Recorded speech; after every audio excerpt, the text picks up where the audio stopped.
Good morning. I'm going to read Habakkuk chapter 1 verses 1 to 4 again. The oracle that Habakkuk the prophet received. How long, O Lord, must I call for help, but you do not listen? Or cry out to you, violence, but you do not save? Why do you make me look at injustice? Why do you tolerate wrong? Destruction and violence are before me. There is strife and conflict abounds. Therefore the law is paralyzed, and justice never prevails.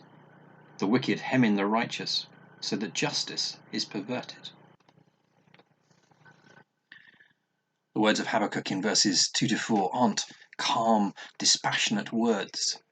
The words of someone asking a polite question about the weather. They're the words of someone who's at his wit's end. He's passionate about what he's saying. He just doesn't understand what is happening. Something is very wrong, and he brings it to God, the one he doesn't understand. Perhaps we are too calm and composed in our praying. Sure, these are the words of Scripture that we've read. We're not inspired in the same way in our prayers. The Spirit does help us. But as we read the Psalms, as we read Habakkuk here, there's a passion in their prayers to God that we can take to heart. What they are saying really matters to them. Righteousness, justice, God's honor is at stake, and that matters. And so Habakkuk cries out, how long, O Lord, must I call for help? I'm often asked, why doesn't God answer my prayers? And there's no one simple answer to that. It isn't God's will to answer your prayers at that time, and it may never be, and we don't know the reasons for that. But if your prayer is in line with what you read in Scripture, then keep praying it. You're not alone in crying out, how long, O Lord, must I call for help? Habakkuk feels as though God isn't listening.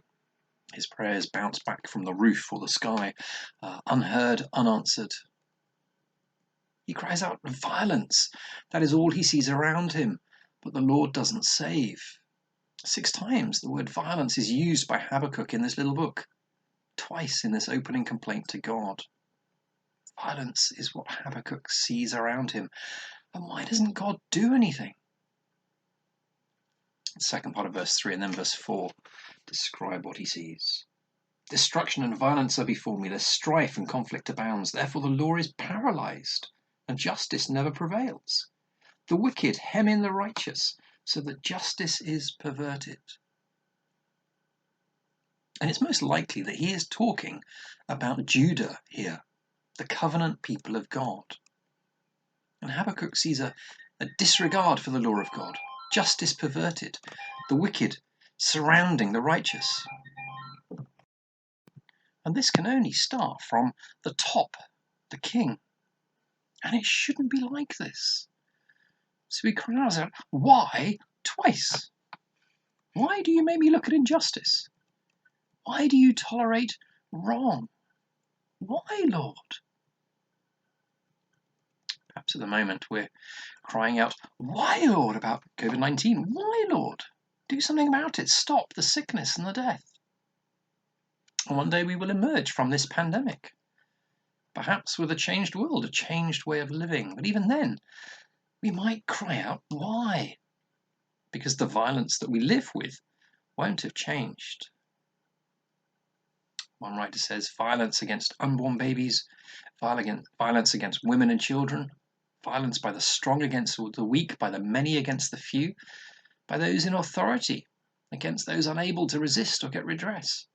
Violence which goes unchecked and unpunished. We, like Habakkuk, live in a violent world.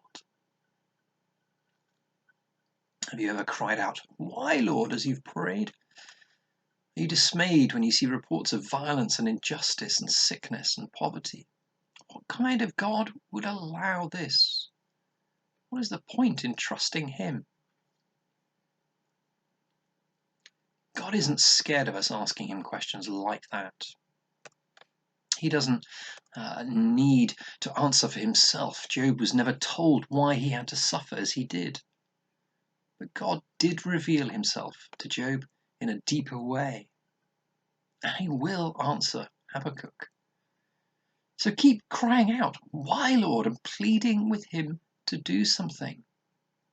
He may not answer you as he answers Habakkuk, but keep crying out. Echo Habakkuk's prayer as you look around the world.